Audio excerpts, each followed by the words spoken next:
If you're a fan of survival horror, then there's one franchise you can't ignore: Resident Evil. And with the coming of the new year, 2025, the excitement for the next game is very high. Resident Evil 9 is the potential next game in the franchise.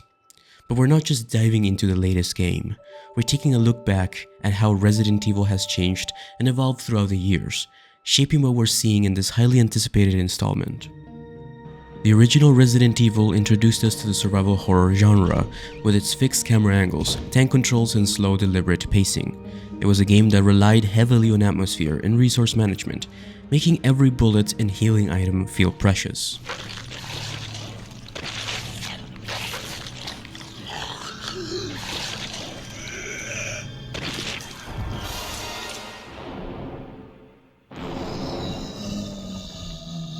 The limited inventory space, fixed perspectives, and terrifying monsters lurking in every corner were part of what made Resident Evil such a revolutionary experience. Back then, it wasn't just about action, it was about creeping dread, survival, and the challenge of overcoming limited resources in an unforgiving environment. These elements are what shaped the genre and the franchise. Fast forward to 2005, and we hit a major turning point in the franchise with Resident Evil 4. This game completely overhauled the series' gameplay, abandoning the fixed cameras and tank controls in favor of a dynamic over-the-shoulder camera and more action-oriented gameplay.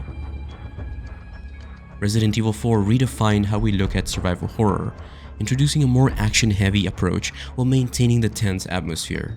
With smoother movement and a real-time aiming system, it felt faster and more responsive than ever before. But the real game changer?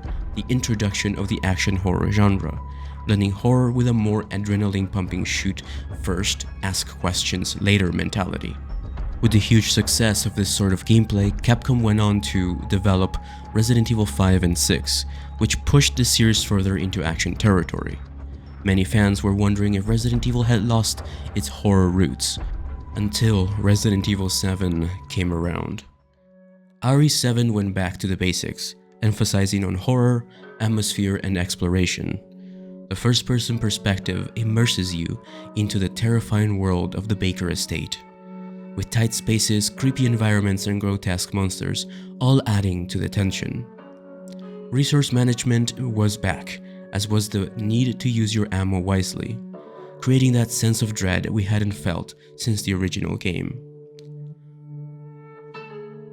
Resident Evil 7 isn't just important for the return of survival horror to the series, but it's also extremely important for the next installment, Resident Evil 9, or whatever the next game will be, as the next game will be directed by the same person in charge of Resident Evil 7. Before we talk about Resident Evil 9's gameplay though, we have to take one final look at Resident Evil Village, which released in 2021.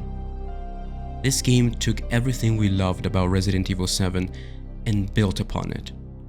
RE Village expanded on the first-person perspective, but now it added more action, open-world elements, and even bigger set pieces. We saw larger environments to explore, from the creepy village to the massive castle, bringing back that familiar feeling of the original Resident Evil 4. The combat felt more refined, with a mix of action and horror that kept us on our toes. You could take out enemies with quick reflexes, but the threat of the unknown, whether it was an ambush or an incredibly powerful boss, was always present. Lady Dimitrescu, although a little bit underwhelming in terms of gameplay, was definitely one of the most iconic pieces of gameplay in Resident Evil Village. Now, we're on the brink of the next big step with Resident Evil 9. From what we know, the game will continue blending the best of survival horror with the fluid combat we saw in Village, but with even more refined gameplay elements. Resident Evil 9 is rumored to introduce new mechanics like dynamic environments, expanded stealth gameplay, and possibly even a deeper RPG element with a focus on exploration and puzzle solving. With all of this, we're likely to see a Resident Evil that's both familiar and innovative, pushing the boundaries of what we've come to expect. It's clear the series has come full circle, incorporating the tension of survival horror while evolving its mechanics to stay relevant in the modern gaming landscape. So, whether it's the slow-paced tension of the original, the action-packed thrills of RE4, or the terrifying immersion of Resident Evil 7, Resident Evil has always adapted to the times, redefining the survival horror genre with each installment. And now, with Resident Evil 9, we're about to see the next chapter, and where it will take us. We can expect a blend between survival horror and action. In my honest opinion, seeing the success of the remakes, RE2 Remake and RE4 Remake, crafting has become a staple of Resident Evil. So we can expect crafting to make a return in Resident Evil 9. Whether that's more simplified or more complex, that's for Capcom to decide.